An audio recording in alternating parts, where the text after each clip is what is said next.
नमस्कार, मी लतिका निंबाळकर. माझ्या चॅनलवरती तुमचं स्वागत आहे. आज मी तुम्हाला गावच्या पद्धतीने मटकीचं कालवण बनवून दाखवणार आहे.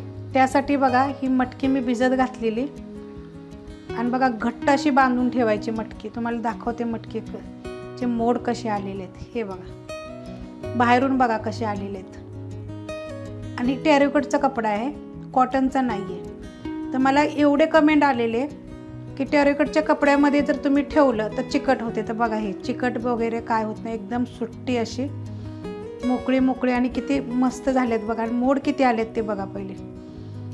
आणि ही गावठी मटकी आहे. तुम्ही कोणती पण मटकी भिजत घालायच्या अगोदर 2 ते 3 पाण्यानं स्वच्छ धुवायची, कारण त्याच्यावर पावडर मारलेली असते मटकीला किडे लागू नये म्हणून. आणि त्याच्यानंतर 2 ते 3 पाण्यानंतर धुतल्यानंतर मटकीच्या डबल पाणी वतायचं. जर टोपात घातली तर 1 टोपभर पाणी वता, त्याच्यामध्ये भरून घ्या आणि मटकी भिजत घाला. तर ही रात्री मटकी भिजत घातलेली, 1 रात्र पूर्ण भिजवायची. दुसऱ्या दिवशी सकाळी बांधली आणि हे मोड आलेत बघा. बांधल्यानंतर बी 8 ते 10 तासाच्या नंतरचे हे मोड आहेत. हे असे जरी खाल्ले ना तर चांगले असते शरीरासाठी. तर ह्याचं मी गावाच्या पद्धतीने तुम्हाला कालवण बनवून दाखवणार आहे. तर 1 टोप घेतला आहे बघा मी वाडगं. त्याच्यामध्ये आपण ही मटकी काढून घेऊया.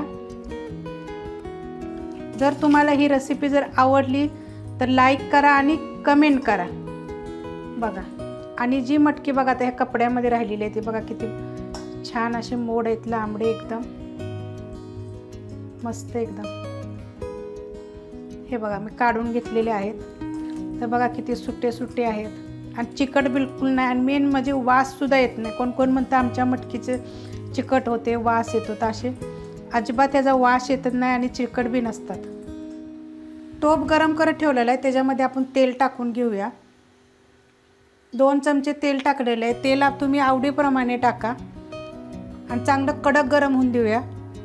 तेल गरम झालेलं आहे, त्याच्यामध्ये जिरे मोहरी छोटा 1 चमचा आहे. जिरे मोहरी चांगली तडतडली की आपण कढीपत्ता टाकायचे आणि 1 मोठ्या आकाराचा कांदा घेतला आहे बारीक कापून. कांदा आपण चांगला भाजून घेऊया. कांदा बघा असा भाजून घ्यायचा. आता गॅस मी बारीक करते, मीडियम गॅसवर केलेला. 2 चिमूट हिंग पावडर आणि अर्धा चमच्याला पण कमी हळद टाकलेली आहे. तुमच्याकडे जर हिंग पावडर जर नसेल नाही टाकली तरी पण चालेल. आता ह्याच्यामध्ये बघा थोडंसं सुकं खोबरं आहे, लसूण आणि आलं मी कुटून घेतलेलं आहे खलबत्त्यामध्ये.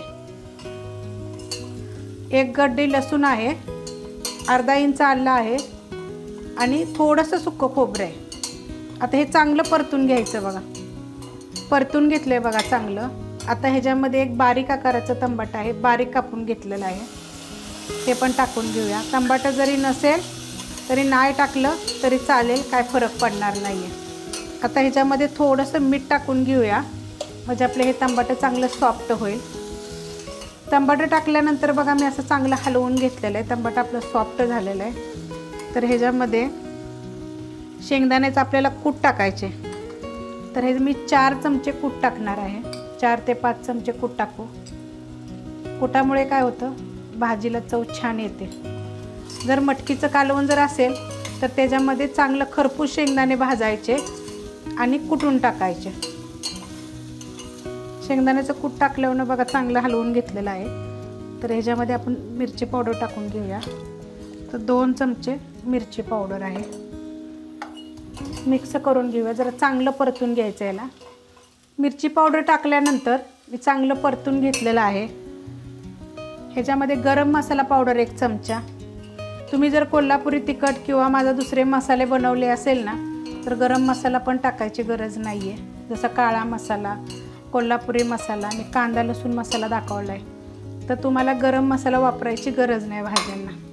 आता ह्याच्यामध्ये बघा ही मटकी आहे, ही आपण टाकून घेऊया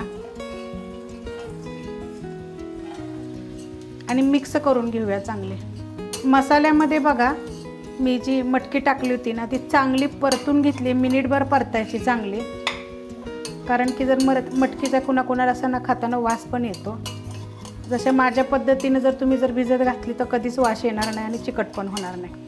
तर हे अशी चांगली परतून घ्यायची मसाल्यामध्ये, जे आपण सगळे मसाले टाकले त्यामध्ये परतून घ्यायचं चांगलं. चांगली परतून घेतलेली आहे बघा. आता ह्याच्यामध्ये तुम्हाला किती पाणी पाहिजे त्याच्याप्रमाणे पाणी टाकायचं. तर मी 1 ग्लास टाकलेला आहे. मी अजून हे पाणी टाकणार आहे कारण 4 ते 5 माणसाला पुरेल एवढं मी ही भाजी बनवणार आहे, पातळ कालवण बनवणार आहे. आपण पहिले 1 ग्लास टाकलं होतं, अजून 1 ग्लास पाणी टाकले, 2 ग्लास पाणी झालेलं आहे. तरी पण अजून थोडंसं घट्ट आहे, तर मी अजून मटकी आपले शिजायचे, तर मी आता अजून 1 ग्लास पाणी वतणार आहे. म्हणजे हे कालवण चांगलं शिजेल मटकी. 2 ग्लास आपण पाणी टाकलं होतं, अजून मी बघा हे अर्धा ग्लास पाणी टाकते. म्हणजे ही 4 ते 5 माणसाला चांगलं कालवण पुरेल एवढं कालवण आहे बघा. हे बघा अशा पद्धतीत एवढं, आणि शिजून देऊया चांगलं. तर ह्याच्यामध्ये आपण मगाशी थोडंसं मीठ टाकलं होतं, तर चवीप्रमाणे मीठ टाका, तुम्ही मीठ बघून टाका. तर आता हे आपण शिजवून देऊया. बारीक गॅसवर बघा ठेवलं होतं. कालवण बघा किती छान असं उकळलेलं आहे आणि एवढं झालेलं आहे बघा. आपण 2.5 ग्लास पाणी ओतलं होतं आणि हे 4 ते 5 माणसालाच पुरल असं. तर ह्याच्यामध्ये आपण कोथिंबीर टाकून घेऊया आणि हे थोडी जास्तच टाकणार आहे कारण ही देशी कोथिंबीर आहे. आणि कालवण आपण ना मटकीचं चांगलं शिजवून देऊया. बारीक गॅसवर चांगलं शिजवून द्यायचं म्हणजे एकदम छान चव येते. जर तुम्हाला आवडेल तर तुम्ही पावावर बी खाऊ शकता. हे बारीक गॅसवर बघा कालवण शिजवून दिलं होतं. तर आपलं मटकीचं कालवण झालेलं आहे. आपण यात पहिली पण कोथिंबीर टाकलेली आहे, वरनं थोडीशी टाकायची अशी. मस्तपैकी झणझणीत अशी मटकीचं कालवण. जर तुम्हाला आवडलं तर लाईक करा, सबस्क्राईब करा, कमेंट करा आणि शेअर बी करा.